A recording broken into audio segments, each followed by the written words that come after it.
नमस्कार मंडळी, स्वागत आहे तुमचं माझ्या एका नवीन व्हिडिओमध्ये। तर नवरात्री आलेले आहेत। नवरात्री म्हटल्यानंतर उपवास आलेच। कुणाचे 9 दिवस उपवास असतात, तेव्हा 9 दिवस काय बनवायचं नेहमी प्रश्न पडत असतो।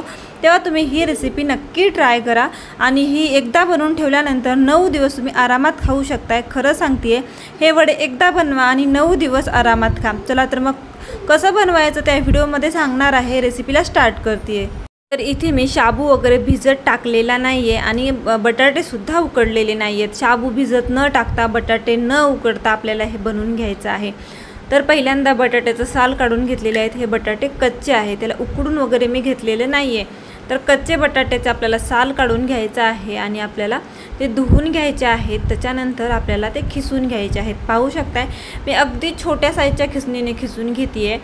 एका बाउलमध्ये मी पाणी घेतलेलं आहे खाली आणि पाण्यामध्ये आपल्याला एक बटाटे खिसून घ्यायचे आहेत। ते बटाटे ब्लॅक पडू नये म्हणून मी पाण्यामध्ये खिसून घेतेय। तर पाहू शकताय, त्याचं किस मी धुवून घेतलेला आहे। तर त्याचा स्टार्च किती निघालेला आहे। तर अशाच प्रकारे 2 ते 3 पाण्याने आपल्याला हे जे पूर्ण किस आहे ते धुवून घ्यायचं आहे। तर पाहू शकताय, पूर्ण असा व्हाईट कलर असा हा निघून गेला पाहिजे, हाचा फेस निघून गेला पाहिजे। तर ते 2 ते 3 पाण्याने मी छान हे किस धुवून घेतलेलं आहे। त्याच्यानंतर त्याच्यातलं पूर्ण पाणी पिळून काढलेलं आहे, एका प्लेटमध्ये काढून घेतलेलं आहे। त्याच्यानंतर एक दुसरा बाउल घेतलेला आहे, त्याच्यामध्ये आपल्याला 1 वाटी साबुदाणा घ्यायचा आहे। तर पाहू शकता, हा कच्चा साबुदाणा आहे, याला मी काहीच भिजत वगैरे घातलं नव्हता। हा कच्चा साबुदाणा आपल्याला घ्यायचा आहे। त्याच्यानंतर पाणी टाकायचं आहे 1 ग्लास आणि आपल्याला हा साबुदाणा 2 ते 3 पाण्यानं घासून अशा प्रकारे धुवून घ्यायचा आहे। कधी कधी ह्या साबुदाण्यांमध्ये खडे सुद्धा निघतात, म्हणून आपल्याला छान असं निवडून आपल्याला घ्यायचा आहे साबुदाणा। तर 2 ते 3 पाण्याने मी हे जोपर्यंत हा व्हाईट कलर निघणार तोपर्यंत मी साबुदाणा धुवून घेणार आहे। साबुदाणा सुद्धा इथे मी 2 ते 3 पाण्याने धुवून घेतलेला आहे।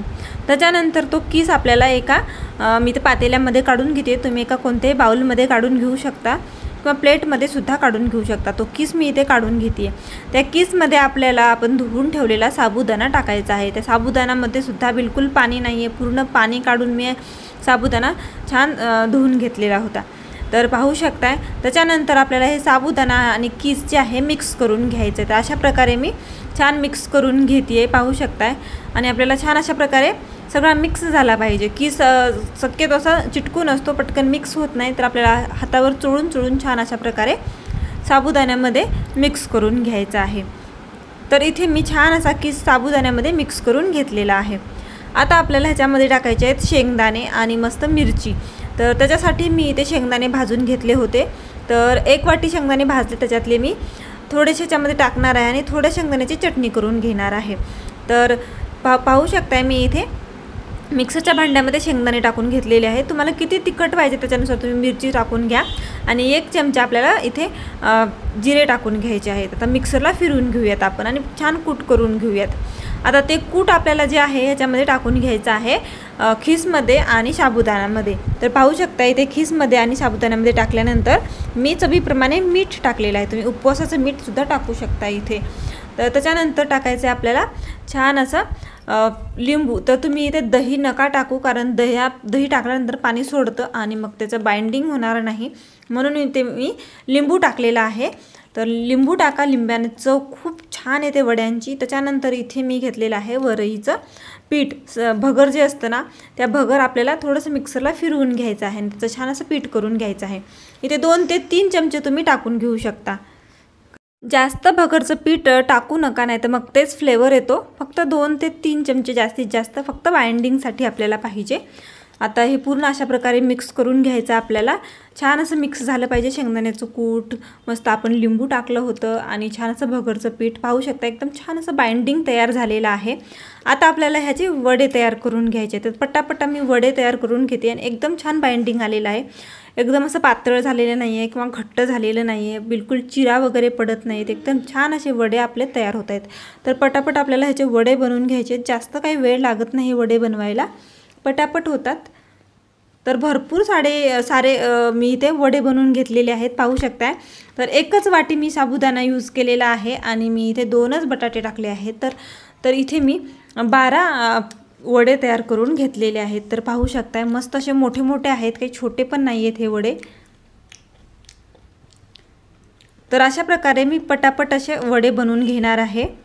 तर भरपूर सारे मी इथे वडे बनवून घेतलेले आहेत. तर पाहू शकताय एकदम छान असे झालेले आहेत, बिलकुल क्रॅक वगैरे आलेले नाही आहेत.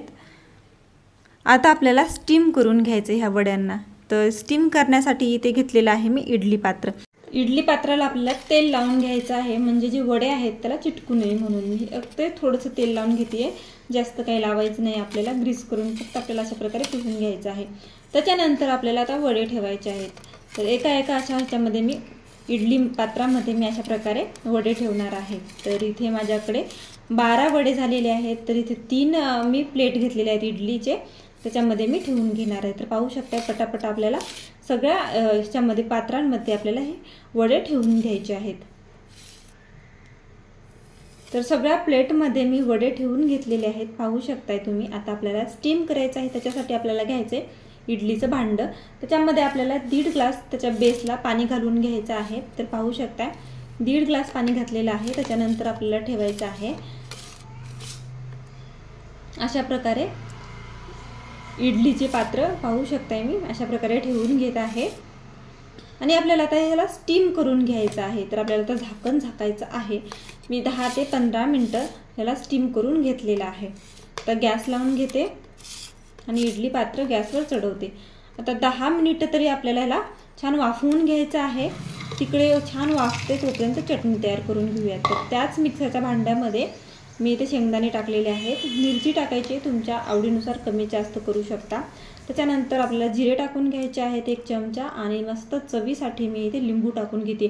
लिंबाने अजून छान चव वाढते. जर तुमच्याकडे दही असेल तर लिंबाऐवजी दहीसुद्धा टाकू शकता तुम्ही. थोडंसं मिक्सरला फिरवून घेतलं आहे. त्याच्यानंतर आपल्याला पाणी टाकायचं आहे आणि चवीप्रमाणे मीठ टाकायचं आहे आणि अजून झाकण लावायचं आहे आणि छान मिक्सरला फिरवून एक छान अशी चटणी तयार करून घ्यायची. अशा प्रकारे चटणी बनवा. शेंगदाण्याची चटणी खूप चविष्ट लागते तुम्ही ह्या वड्यांसोबत. तर पाहू शकता चटणीसुद्धा रेडी झालेली आहे आणि आपल्या इथे इडली पात्रामध्ये वडेसुद्धा रेडी झालेले आहेत. तर आता मी बंद करते गॅस आणि आपल्याला आता ह्याचं झाकण काढून घ्यायचं आहे. तर पाहू शकताय झाकण काढल्यानंतर वडे कसे मस्त स्टीम झालेले आहेत. आता मी याला खाली काढून घेते. पाहू शकताय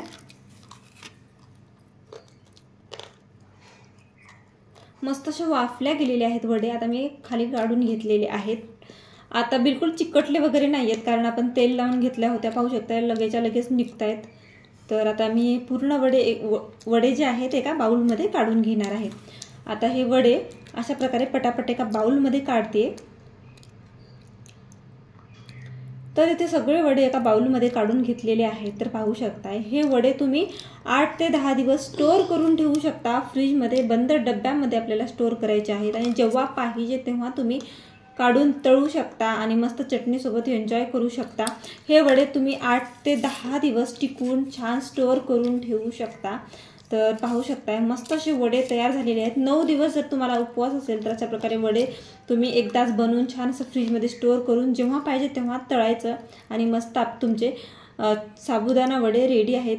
झंझट नको की छान असं भिजूत घाला अगोदर साबुदाणा, नंतर उकडत घाला बटाटा आणि त्याच्यानंतरच वडे बनवा. हे खूप मोठी प्रोसेस आहे. अशा प्रकारे बनवल्यानंतर ना तुम्ही कधी पण तळून खाऊ शकता, कंटाळा नाही येणार. तर पाहू शकता तेलसुद्धा गरम झालेलं आहे. गरम गरम तेलामध्ये आता आपल्याला हे वडे टाकायचे आहेत. तुम्हाला जेवढे तळायचे ताकतात तेवढे तळून घेऊ शकता. बाकीचे तुम्ही बंद डब्यामध्ये आपल्याला फ्रीजमध्ये ठेवायचे आहेत आणि जेव्हा पाहिजे तेव्हा तुम्ही गरमागरम वडे तळून खाऊ शकता.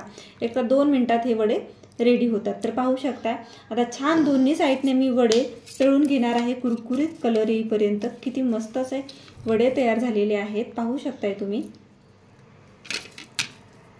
बाहेरून आणायची काही गरजच नाही आहे उपवासासाठी. कधी नाश्त्यासाठी तुम्ही बाहेरून वडे आणता. खूप जणांना उपवास नसला तरी साबुदाणा वडे खायचे असतात आणि खूप चविष्टसुद्धा लागतात हे साबुदाणा वडे. तेव्हा तुम्ही अशा प्रकारे बनवून ठेवू शकता आणि हवं तेव्हा तुम्हाला घाई असेल तेव्हा हे साबुदाणा वडे तुम्ही नाश्त्याला बनवू शकता. आता उपवासाच्या दिवशी कसं होतं उपवासाला आपल्याला भूक तर लागलेली असते पण काही प्रोसेस नको असते, खूप भांडे पडतात. तेव्हा तुम्ही अशा प्रकारे एकदाच बनवून ठेवा आणि 9 दिवस आरामात कधी हवं तेव्हा तुम्ही खाऊ शकता. पाहू शकता कलर किती मस्त आलेला आहे साबुदाणा वड्यांचा. तर खूप छान झालेला आहे. दोन्ही साईडने मी अलटून पलटून अशा प्रकारे तळून घेतलेला आहे.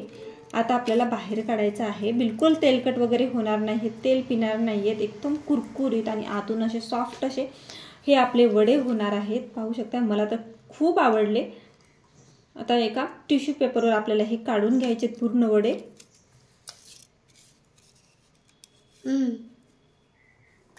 तर पूर्ण वडे मी अशा प्रकारे आता काढून घेतलेले आहेत। पाहू शकताय कलर वगैरे किती मस्त आलेला आहे आणि आपले वडे हे रेडी झालेले आहेत। भरपूर सारे बनवून घेतलेले आहेत मी। एकदम कलर खूप छान आलेला आहे, मस्त टम्म फुगलेले झालेले आहेत आणि मस्त आपण शेंगदाण्याची चटणी सुद्धा रेडी केलेली आहे।